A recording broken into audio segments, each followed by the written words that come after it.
1 Coríntios capítulo 1, do verso 26 até o verso 31. Palavras do apóstolo Paulo, inspirado por Deus, para a igreja de Corinto. Irmãos, considerem a vocação de vocês. Não foram chamados muitos sábios segundo a carne, nem muitos poderosos, nem muitos de nobre nascimento. Pelo contrário, Deus escolheu as coisas loucas do mundo para envergonhar os sábios, e escolheu as coisas fracas do mundo para envergonhar as fortes. E Deus escolheu as coisas humildes do mundo e as desprezadas e aquelas que não são, para reduzir a nada as que são, a fim de que ninguém se glorie na presença de Deus. Mas vocês são dele, em Cristo Jesus, o qual se tornou para nós, da parte de Deus, sabedoria, justiça, santificação e redenção, para que, como está escrito, aquele que se gloria, glorie-se no Senhor. Até aqui, queridos, a leitura da palavra de Deus. Oremos mais uma vez, pedindo a iluminação do Espírito Santo. Sim, Deus, estamos diante da Tua palavra e sem que o Senhor ilumine os olhos do nosso entendimento, será apenas letra morta. E nós pedimos que o Senhor a torne viva, que nós possamos aprender dela, aprendamos mais de Ti, da maneira como o Senhor lida com o homem, aquilo que o Senhor espera de nós como igreja. Pedimos conforto, alívio, descanso, instrução. Estamos aqui essa noite somente para isso, para que ouçamos a Tua voz, para que sejamos consolados, confortados, fortalecidos na comunhão dos santos, juntamente com os irmãos, e ouvindo a Tua palavra. Ouve-nos, ó Deus, ilumina os olhos do nosso entendimento. Pedimos em nome de Jesus. Amém. Amém. Queridos, nós estamos agora nessa passagem diante de mais um argumento que o apóstolo Paulo está usando para tentar mostrar aos coríntios que aquelas divisões que eles tinham feito na igreja deles não faziam o menor sentido. A igreja de Corinto era uma igreja complicada, era uma igreja que tinha problemas morais, problemas espirituais e problemas doutrinários também. Eu me refiro mais ao caso do grupo que não cria na ressurreição dos mortos. Mas tem alguma coisa na igreja de Corinto que a caracteriza, que é um espírito faccioso. Os irmãos de Corinto parece que viviam em constante guerra entre si. Eles estavam divididos em 4 partidos. Eles não conseguiam se entender com relação à comida sacrificada aos ídolos. Havia discussões entre eles na hora de celebrar a ceia do Senhor. A gente vai ver isso quando chegar no capítulo 11. Também havia questionamento entre eles sobre casar ou não casar, o que seria melhor. E havia também problemas no culto, no exercício dos dons, que envolvia comparações, envolvia críticas e julgamentos. Então parece que havia um espírito faccioso, um espírito de divisão, uma predisposição para discutir e brigar por qualquer coisa. E aqui particularmente a divisão, esse espírito, essa atitude da igreja se manifestava no fato de que eles estavam divididos em torno de 3 personalidades da história recente da igreja, que era Paulo, seu fundador, Apolo, que substituiu, e Pedro, que era o conhecido líder do cristianismo judaico. E tinha mais um grupo, chamado Grupo de Cristo, sobre o qual nós falaremos mais adiante com mais vagar e com mais detalhes. Talvez houvesse outros grupos, estes são os que Paulo menciona, mas só esses são suficientes para mostrar que a igreja, embora ainda se reunisse no mesmo lugar, ela estava dividida internamente, não havia harmonia entre os irmãos. Nós mencionamos, quando estávamos no início do capítulo 1, quando Paulo estabelece qual é o problema, que ele menciona divisões, está aqui no verso 10, que é uma palavra cisma no grego, de onde vem a palavra cisma em português, que significa uma separação por motivos religiosos. E depois ele fala no verso 11 que há brigas, há rupturas entre vocês. Eu disse que essa palavra ela era usada para se referir às rasgaduras de uma veste, uma veste que foi esgarçada. Pessoas brigando e fizeram isso, essa ruptura do tecido. Então, o tecido da igreja estava rasgado, rupturado, por assim dizer, roto. E isso trazia uma preocupação muito grande ao apóstolo Paulo, porque ele sabia que a união da igreja, a unidade da igreja era um fator fundamental com relação ao testemunho para o mundo. Por isso que ele gasta 4 capítulos tratando dessa questão. 4 capítulos. Nós já vimos ele identificando o problema, que foi o início do capítulo 10, já vimos como ele disse que ele fez de tudo para evitar que o problema acontecesse, inclusive ele nem quis batizar o pessoal de Corinto, exatamente para que não criasse um fã-clube em torno do nome dele. E depois ele apresentou o primeiro argumento teológico para resolver o problema, que foi uma comparação entre a sabedoria de Deus e a sabedoria do homem. A sabedoria de Deus é Cristo pendurado numa cruz, que para o mundo é loucura, embora seja a expressão máxima da sabedoria divina. E aquilo que os homens apreciam, particularmente a retórica, os argumentos lógicos, os sofismas que eram tão populares entre os gregos, particularmente entre os coríntios, lembrando que Corinto e Atenas, ali na província da Caia, formavam uma espécie de centro da cultura e do saber da época. Ao fazer esse contraste, o apóstolo Paulo está dizendo, isso que vocês consideram importantes, que é a questão de oratória, de eloquência, de retórica, de uso de palavras, e que vocês estão usando para categorizar os pregadores, Paulo é melhor, Pedro é melhor, Apolo é melhor, isso não tem valor nenhum diante de Deus, porque esses sábios, eles nunca chegaram e não chegarão ao conhecimento de Deus por si mesmos. Então, essas divisões que vocês estão fazendo aí, elas são contrárias ao espírito do Evangelho. E agora Paulo vai usar um segundo argumento, que nós chamaríamos de um argumento ad hominem, ou seja, um argumento que se vira contra o próprio oponente. É quando você pega a arma que alguém está apontando para você, toma e aponta a arma de volta. E começa com a declaração que Paulo faz aqui no verso 26. Irmãos, considerem a vocação de vocês. Olhem para vocês. É isso que ele está dizendo. Quando ele diz vocação, ele se refere ao chamado de Deus, ao chamado de Deus. E aqui está incluído o seguinte: a maneira como Deus chamou vocês, que foi através da pregação simples, centrada na cruz, a pessoa que Deus usou para chamar vocês, o apóstolo Paulo, despretensioso, não era um homem eloquente, não era um homem cheio que usava retórica, e o tipo de pessoas que vocês eram quando Deus chamou vocês. Olhem para vocês. Vocês que valorizam tanto o conhecimento, a sabedoria, a eloquência, a oratória, faz o seguinte, olhem para vocês, observem a vocação de vocês, vejam quem vocês eram, como Deus lhes chamou e através de quem Deus chamou vocês, para vocês perceberem que Deus não valoriza absolutamente nada disso que vocês consideram exaltado e que vocês dão tanta importância. Paulo enumera em seguida 3 tipos de pessoas que identificavam a elite política, religiosa, financeira e poderosa daquela época, e que era o tipo de gente que os coríntios admiravam e que era o tipo de gente que Deus não chamou. Aqui você vai perceber que o apóstolo Paulo está usando a palavra chamar mais adiante, idêntico ao chamado que Paulo se refere aqui, ele está usando para se referir ao chamado interno do Espírito Santo, que é eficaz e irresistível. A cidade de Corinto toda foi chamada, porque Paulo pregou o Evangelho lá durante meses, pregou o Evangelho na cidade. Todo mundo em Corinto foi chamado, Paulo chamou todo mundo, vocês são pecadores, se arrependam. Mas aqui ele está dizendo aos que foram chamados eficazmente, internamente, pelo Espírito Santo, que foram persuadidos pela pregação do apóstolo Paulo. É nesse sentido que ele chama aqui, que ele se refere aos chamados, não é? No verso 26 ele diz, irmãos, considerem a vocação de vocês, ou o chamamento de vocês, aquelas coisas que eu já mencionei. Não foram chamados.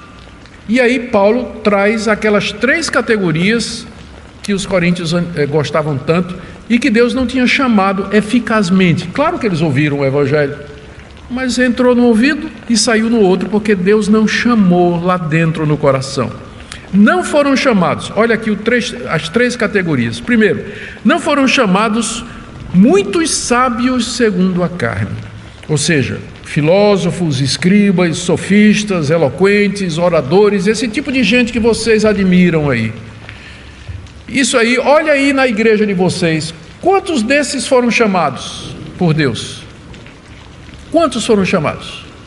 E se os coríntios dessem uma olhada em redor, e se eles considerassem a sua membresia, eles veriam que de fato entre nós aqui tem um filósofo, ou tem algum grande orador, alguém eloquente, um escriba, alguém assim cheio de conhecimento, um autor de grande porte, que impressiona o mundo com sua sapiência e os livros que escreveu. Tem alguém entre nós assim?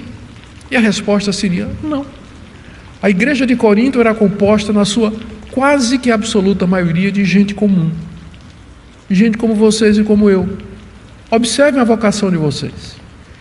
Deus não chamou muitos sábios segundo a carne, quer dizer, pessoas que da perspectiva humana seriam sábios, né? Eruditos, cientistas, conhecedores, prêmio Nobel, essas coisas todas. Vê se tem muitos desses aí, vê se Deus chamou esse pessoal.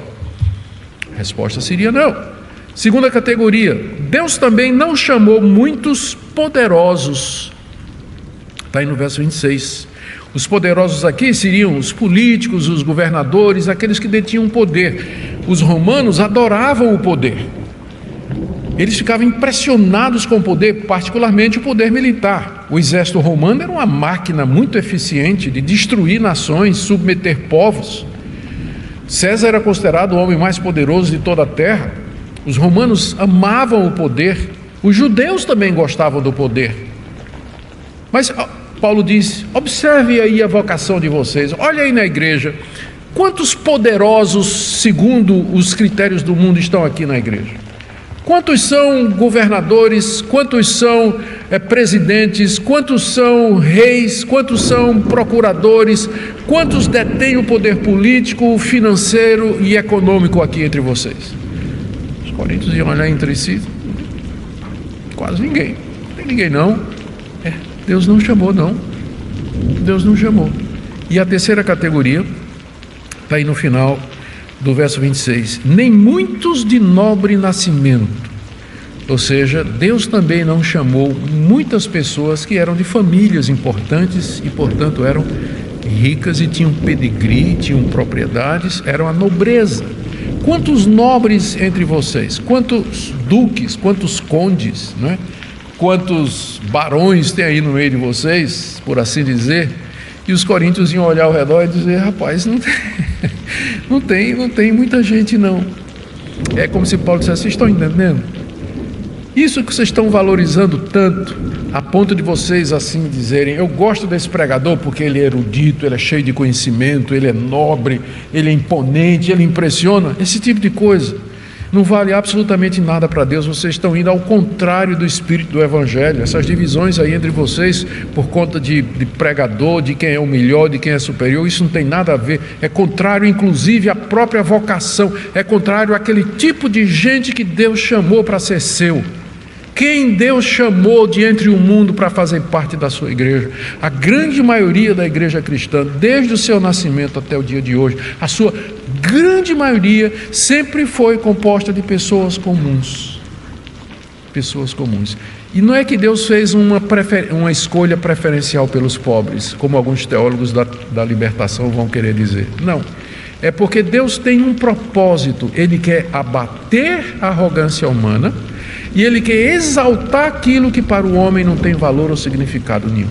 Essa é a razão para que no final a glória seja dele e de ninguém mais. Então, primeira coisa, observem, olhem para vocês, olhem a vocação de vocês, vejam quem Deus não chamou. Ele não chamou exatamente essa categoria, essas três categorias de pessoas que no mundo antigo, da greco-romano, representava a elite dominante. Então, Deus não chamou, não chamou gente, está aí.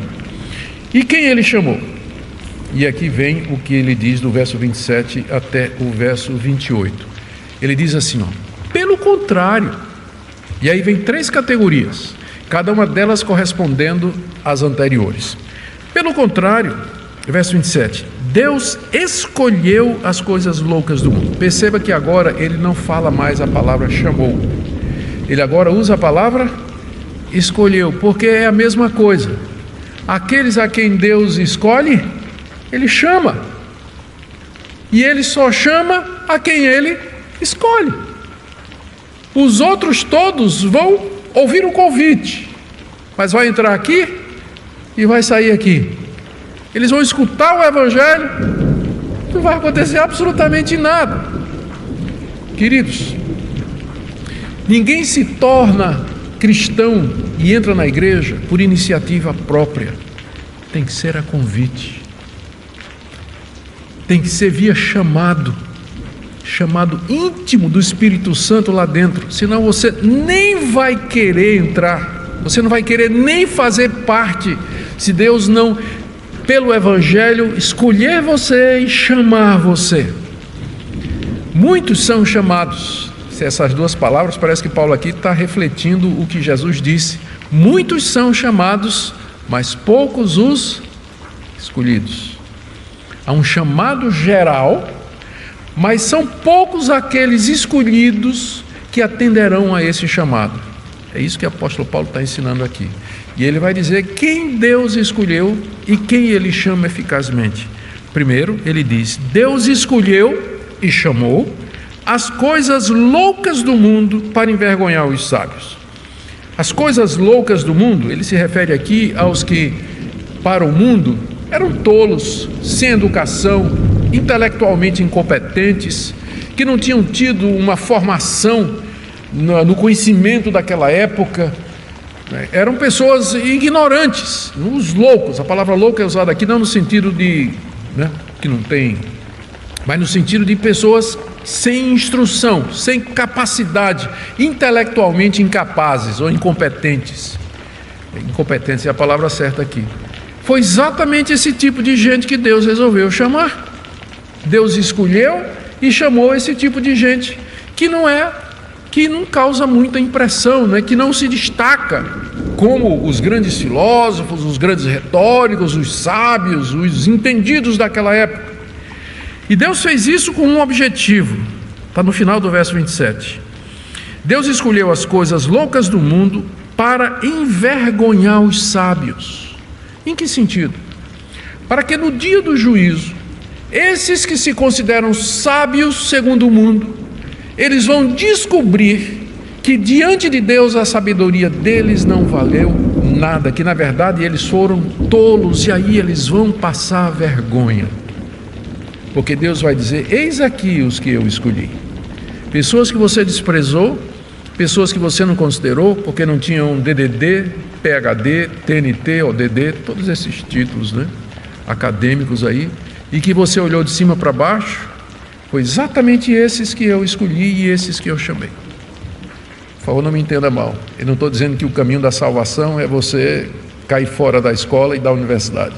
Não estou dizendo isso. Se você puder estudar, estude. Se você puder progredir, progrida. Se tiver a oportunidade de avançar no conhecimento, faça isso. Faça isso. Mas o que eu quero dizer é que Deus não se impressiona com isso. E não se impressiona. A escolha dele e o chamado dele não depende de qualquer coisa que ele viu ou previu no indivíduo, como às vezes algumas correntes que querem amenizar a doutrina da eleição tentam dizer que Deus previu, a onisciência de Deus olhou lá no futuro quem haveria de tomar alguma atitude meritória, e Deus então recompensou com a salvação. Esse texto aqui está dizendo que não tem nada a ver. Deus chama e escolhe exatamente com base em nada do homem. Nada. Os que teoricamente se candidatariam a ser membros do reino de Deus são exatamente esses que Deus não chamou. Ele chamou as coisas loucas do mundo exatamente para envergonhar as sábias. Paulo continua aqui. E Deus escolheu, estou no verso 28. Deus escolheu as coisas humildes do mundo. Deus escolheu as coisas humildes do mundo. O que seriam as coisas humildes do mundo? Aí eu pulei o fracas aqui, Pulei. No verso 27, Deus escolheu as coisas loucas. Sim, está aqui. No verso 27, eu sabia, eram 3, eu só estava me lembrando de 2. Está aqui. E escolheu as coisas fracas do mundo para envergonhar as fortes. As fortes seriam as poderosas, as pessoas que tinham poder político, econômico, financeiro. Os fracos seriam exatamente aquelas pessoas sem poder, sem influência. As pessoas comuns, que não têm nem poder e não têm influência. Não tem influência sobre os destinos do povo, os destinos do país, os destinos da cidade. Não tem. Absolutamente não tem. Não tem nem poder financeiro, poder político ou qualquer influência que faça diferença no lugar onde eles estão. São esses os fracos para o mundo, né? Pessoas que o mundo considera fraca e que usa como gado às vezes. E Deus escolheu exatamente, foi escolher para a sua igreja gente que pertence a essa categoria, os fracos segundo os padrões. Para quê? Pela mesma razão, para envergonhar os fortes, para que no dia do juízo, os fortes e poderosos, eles verão que na verdade toda a fortuna, todo o poder, toda a arrogância deles não era nada diante de Deus, era fraqueza diante de Deus, e que Deus optou por aquelas pessoas que a vida toda eles desprezaram e que não tinham o menor interesse, porque eram fracos.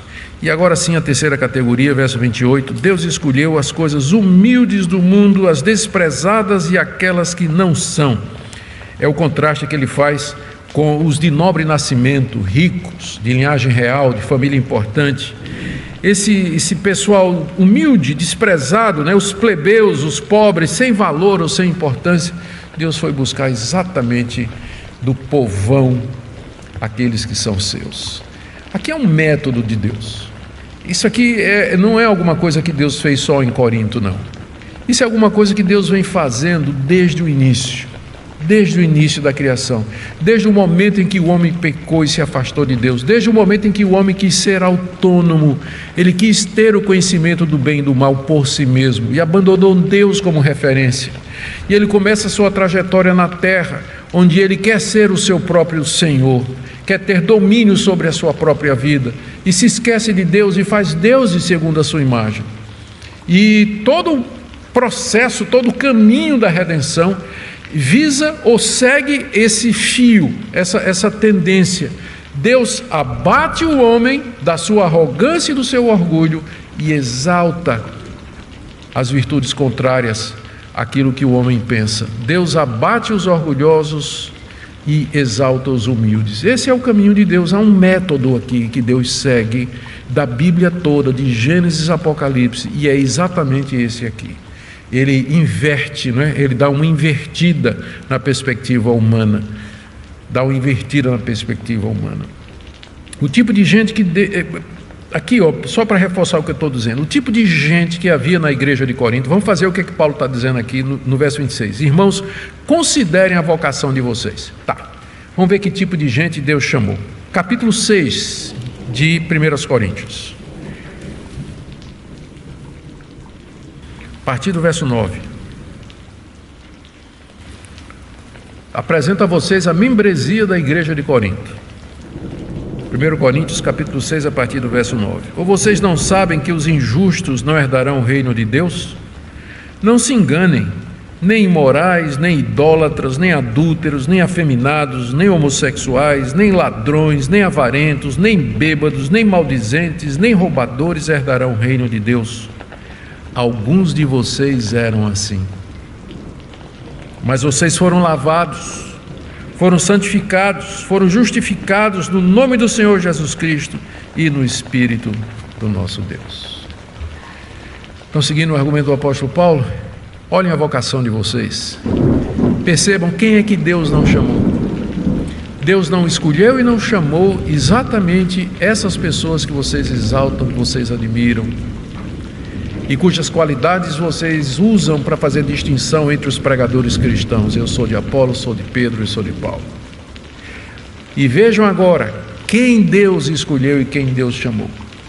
Exatamente o tipo de gente que vocês eram. Alguns de vocês eram ladrões, eram bêbados, viviam pelas ruas, pelas sarjetas, eram idólatras, viviam frequentando os templos pagãos, adorando esses deuses, gastando dinheiro em sacrifício a esses deuses. Levavam uma vida imoral, praticando todo tipo de indecência sexual. Era isso que vocês eram. E por que agora vocês estão valorizando tanto o homem? Por que vocês estão exaltando homens? Olhem a vocação de vocês, vejam de onde vocês vieram. Vejam como Deus chamou vocês e como Ele mudou vocês. Aqui eu faço uma citação de um historiador chamado Olshausen. Ele diz o seguinte: toda a história da expansão da igreja nos primeiros séculos é uma vitória progressiva dos ignorantes sobre os eruditos, dos humildes sobre os elevados, até que o próprio imperador depositou sua coroa diante da cruz de Cristo no século IV. Bonito, né? Que coisa maravilhosa, é exatamente essa a história da igreja. Qual a razão pela qual Deus fez isso? Já mencionamos, Deus quer envergonhar o homem, Deus quer derrubar o homem da sua posição de arrogância e de vaidade, mas a motivação última está aqui no verso 29, quando Paulo diz: a fim de que ninguém se glorie na presença de Deus. Lembrando o contexto, considere a vocação de vocês, verso 26. Deus não chamou ricos, poderosos, nobres, sábios, inteligentes. Não. Pelo contrário, verso 27, Ele escolheu as coisas loucas, as fracas e as humildes. Por que Deus fez isso? Verso 29, a fim de que ninguém se glorie na presença de Deus. Para que ninguém diga assim: Deus me escolheu e me chamou porque eu sou de nobre nascimento. Deus me escolheu e me chamou porque eu sou culto e inteligente. Deus me escolheu e me chamou porque eu sou melhor do que as outras pessoas. Deus me escolheu ou me chamou porque Ele viu que eu tenho uma moralidade melhor do que os outros. Isso seria gloriar-se diante de Deus, contar vantagem diante de Deus, se exibir diante de Deus. Só que essas pessoas se esquecem de um ponto central da Bíblia: Deus não divide a sua glória com ninguém. Por isso que a salvação do começo ao fim é obra dele. É Ele quem escolhe e Ele chama. E Ele chama exatamente pessoas que nunca terão motivo para dizer: eu fui chamado e escolhido porque Deus viu em mim alguma coisa. Há exceções na igreja de Corinto. Para a gente ser totalmente justo, nós temos aqui um homem chamado Erasto na igreja de Corinto, que era o tesoureiro da cidade. Provavelmente esse era um homem de nobre nascimento, era um homem rico, era um homem poderoso, era um homem de grande influência. Mas é a exceção que nós encontramos. Ele não é nem mencionado aqui nessa carta, ele é mencionado em Romanos capítulo 16, no verso 23, quando Paulo diz que estava hospedado na casa dele, lá em Corinto, exatamente porque devia ser um homem de posses e tudo. Mas Erasto era provavelmente uma exceção. No primeiro século, a maioria da membresia da igreja vinha dos pobres, dos soldados, dos diaristas, jornaleiros, pequenos agricultores, pequenos comerciantes, órfãos e viúvas. Eram estas pessoas que compunham as igrejas cristãs do primeiro século. E foi assim até o século IV, até que o cristianismo virou a religião oficial do Império Romano, e aí o próprio imperador era membro da igreja. E aí alguns acham, e eu entendo até com muita razão, que começou a grande apostasia, começou um grande período de desvirtuamento da simplicidade do cristianismo com o imperador Constantino. Algumas vantagens: o cristianismo deixou de ser perseguido, mas talvez teve que enfrentar um inimigo pior. A perseguição antes vinha de fora, agora ela viria de dentro, não é? A tentativa para mudar a simplicidade do Evangelho. Mas isso é outra história. Por enquanto nós vamos ficar aqui com esse princípio. E por último, Paulo diz nos versos 30 a 31, em quem devemos nos gloriar? Ele fala: mas vocês são dele em Cristo Jesus, o qual se tornou para nós da parte de Deus sabedoria, justiça, santificação e redenção, para que, como está escrito, aquele que se gloria, glorie-se no Senhor. Aqui a gente tem que lembrar o refrão, o slogan daqueles partidos: eu sou de Paulo, eu sou de Pedro, eu sou de Apolo. Paulo diz: não, vocês são de Cristo, vocês pertencem a Cristo. Não tem nada a ver com aquele partido de Cristo. Quando aquele partido dizia eu sou de Cristo, era num outro sentido. Mas aqui Paulo está dizendo que todos eles, os de Paulo, os de Apolo, os de Pedro, e inclusive os que diziam que era de Cristo, eles eram de Cristo. Vocês são de Cristo. Vocês são de Cristo. Vocês são dele em Cristo Jesus. E esse Cristo Jesus, ele se tornou da parte de Deus para nós tudo aquilo que os sábios, entendidos e poderosos do mundo buscam e nunca encontraram. Ele se tornou para nós, da parte de Deus, sabedoria superior à sabedoria humana. Ele se tornou a nossa justiça, ou seja, é em Cristo que nós somos feitos justos diante de Deus, não é pela nossa linhagem, pela nossa nobreza, pela nossa moralidade. Cristo se tornou a nossa santificação, é pela presença de Cristo em nós que nós nos apartamos do mundo, nos apartamos dos pecados, da vida que vivíamos. Lembra da relação da membresia de Corinto no capítulo 6, ladrões, bêbados, maldizentes, gente vivia falando mal, uma vida imoral, uma vida devassa, cheia de idolatria. Eles não eram mais isso, porque eles estavam em Cristo. Cristo se tornou para eles a fonte e o poder da santificação, de uma mudança de vida. Uma mudança de vida e também de redenção, que é o estágio final. Deus nos redime desse mundo mau. Ele nos liberta das consequências finais do pecado e nos faz herdeiros do novo céu e da nova terra, onde habita a justiça. Cristo é tudo isso para nós, da parte de Deus. Então, por que é que eu vou dizer eu sou de Paulo, eu sou de Pedro ou eu sou de Apolo? Eu estaria me gloriando nos homens, quando está evidente que diante de Deus, Deus não está impressionado com isso, e estes não são os critérios pelos quais Ele escolhe e chama as pessoas. Somos de Cristo. Por isso, verso 31, Paulo aqui faz uma citação de Jeremias capítulo 9, verso 23 a 24, para que, como está escrito, aquele que se gloria, glorie-se no Senhor. Você vai se gloriar na sua sabedoria?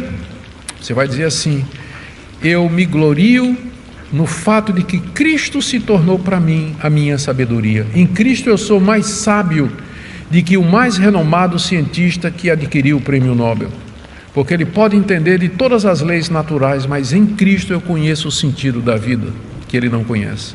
Eu sei a razão pela qual eu existo, sei de onde vim e para onde eu vou. Eu sei a razão de todas as coisas. Cristo é a minha sabedoria.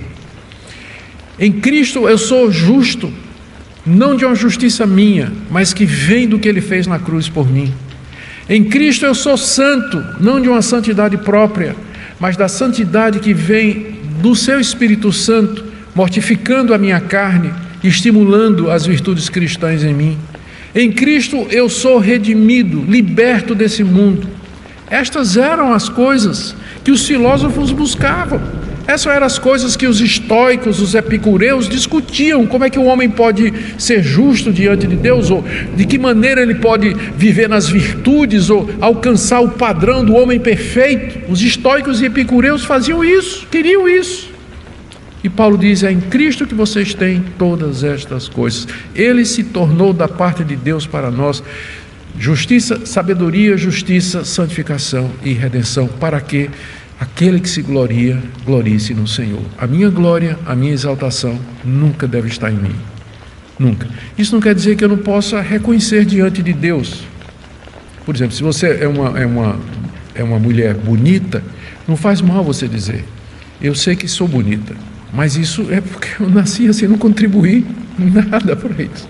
Eu nasci bonita. Então, graças a Deus por isso. Então, se você é uma pessoa inteligente, graças a Deus, não faz mal você admitir. A verdadeira humildade não é você negar a verdade, não é porque tem uma falsa humildade. Não, eu não sou inteligente, não, eu não prego bem, não, que é isso, de jeito nenhum, não. Isso é falsa humildade. Claro que você prega bem, claro que você é inteligente, claro que você é um bom atleta, claro que você é um excelente profissional. A humildade é você reconhecer a verdade a respeito de você mesmo e dar graças a Deus por ela. Eu sou isso sim, mas eu sou o que sou pela graça de Deus. Então, a falsa humildade às vezes é pior do que o orgulho, né? Às vezes é pior do que o orgulho. Na verdade é falsa humildade e orgulho invertido. Orgulho invertido, e é perigoso e sutil, e a gente precisa ter cuidado com isso. Aquele que se gloria, glorie-se no Senhor. Vamos para o fim, algumas aplicações práticas. Primeiro, uma palavrinha para você que está me ouvindo, presencialmente ou pela internet, e que pensa que creem e são salvos porque tomaram a iniciativa de ouvir e crer no Evangelho. Eu sei que há muitos queridos irmãos que foram ensinados dessa maneira, que a salvação é o resultado de uma decisão e de uma iniciativa sua, que você que resolve. Deus preparou tudo, é mais ou menos assim. Deus preparou uma máquina de salvação, mandou seu Filho Jesus morrer na cruz, ressuscitou dos mortos. É uma grande máquina com um botão vermelho escrito play. Está lá. Então você que vai chegar lá e vai olhar e vai fazer play. E aí você é salvo. Ele fez tudo, mas tudo depende de você tocar ali. Se você não tocar ali, tudo que Jesus Cristo fez foi em vão. Morreu em vão, derramou seu sangue em vão, ressuscitou em vão. Se você não tocar no botão play. Mas eu quero dizer que, pelo que a gente está lendo na Bíblia, é mais ou menos assim. Sim, Deus preparou todo o sistema da salvação. Sim, vamos usar a metáfora, Ele preparou a máquina, sim, mas Ele fez mais ainda. Ele pegou sua mão e empurrou lá. Você é verdade, você teve de crer. Deus não crê no seu lugar. Você teve que aceitar. Deus não aceita em seu lugar. Mas foi Ele que chamou você, convenceu você, persuadiu você de tal maneira que você que você livremente, alegremente, totalmente livre, você foi lá e disse: eu creio e eu quero, e eu aceito, e eu me submeto a Jesus Cristo. Mas no fim você vai dizer: tudo isso veio de Deus. Porque senão de que outra forma vai cumprir o que diz o verso 31? Aquele que se gloria, glorie-se no Senhor. Como é que você vai se gloriar no Senhor se você acha que você de alguma forma teve alguma participação sua na salvação? Então você vai dividir a glória com Deus. Você não vai poder mais orar assim e dizer: Senhor, eu te agradeço porque o Senhor me salvou. Não, você vai orar assim: eu me agradeço porque eu me salvei. Eu me agradeço porque... Não é? Para ser coerente, não era assim que você devia orar? Mas Ele escolheu e Ele chamou. Por isso que toda glória é dele. E é por isso então que os coríntios não deviam estar se dividindo em torno de pessoas. Então essa é a minha primeira aplicação. A segunda é para com aqueles queridos que se impressionam com a humanidade e suas conquistas. E na verdade é impressionante, não é? As descobertas científicas, os avanços tecnológicos na área da medicina, da ciência, enfim. Não é? É impressionante como o homem é capaz de fazer tudo isso. A gente fica impressionado. Mas não fique tão impressionado assim. Porque existe uma sabedoria superior. Existe um conhecimento maior que procede de Deus e que vai durar eternamente. Não se impressione com isso a ponto de você julgar as pessoas, escolher as pessoas, ser preconceituoso com as pessoas com base exatamente naquelas categorias que nós descrevemos aqui, porque não é assim que Deus funciona.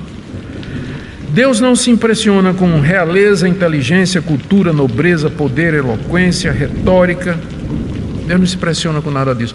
Nós podemos apreciar essas coisas, mas nós devemos dizer que no final elas não cumprem papel nenhum na decisão de Deus em dizer: essa é a minha igreja, esse é o meu povo, e estes são aqueles que eu vou chamar para serem meus.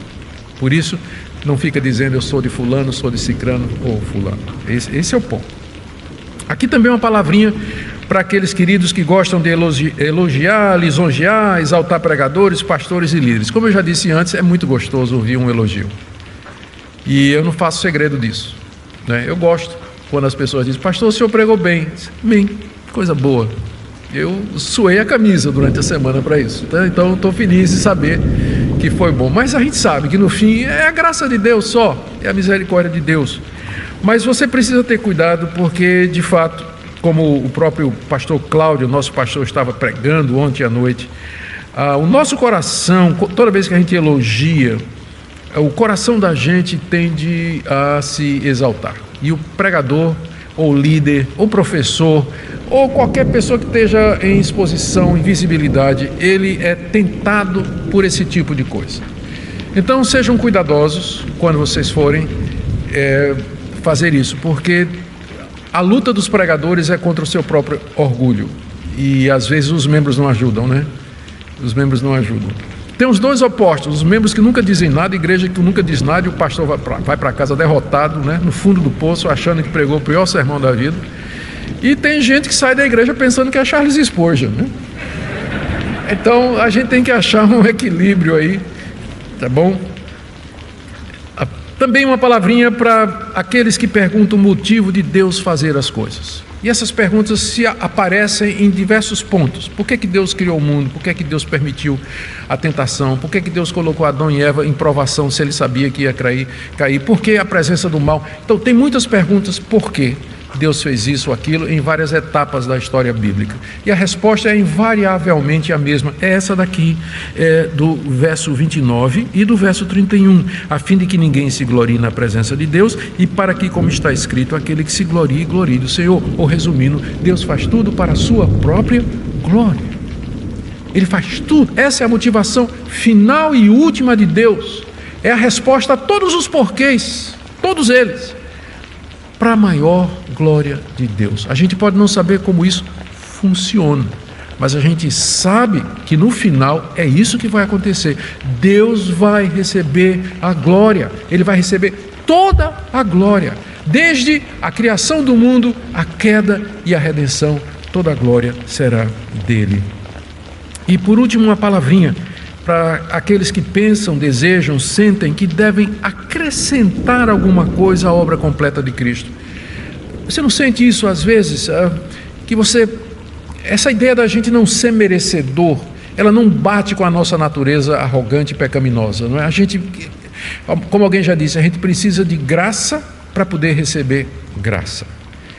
Então, receber graça e viver pela graça, a gente sempre pensa em o que é que eu posso fazer ou como é que eu posso contribuir. Mas são passagens como essa, onde o apóstolo Paulo diz que Cristo foi feito da parte de Deus, ou por Deus para nós, a nossa sabedoria, a nossa justiça, a nossa santificação e a nossa redenção. São passagens como essa que nos dizem que é somente pela graça. E que você devia aprender a receber isso com alegria e louvar a Deus de todo o seu coração por essa misericórdia infinita, que você pode ser justo, santo e redimido, com base nos méritos de Jesus Cristo.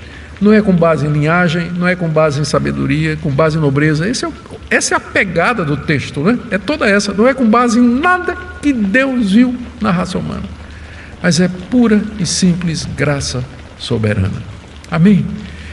Que Deus nos conceda essa graça de aprender mais sobre Cristo, de confiar mais nele e de depender mais nele, porque é daí que vem paz, vitória sobre a angústia, o descanso espiritual. Tem gente agitada espiritualmente, não é que é crente, mas vive agitada o tempo todo, mas é aqui que você vai encontrar descanso espiritual, quando você finalmente repousar no Senhor Jesus e descansar nele todas as suas ansiedades e as suas angústias. Amém?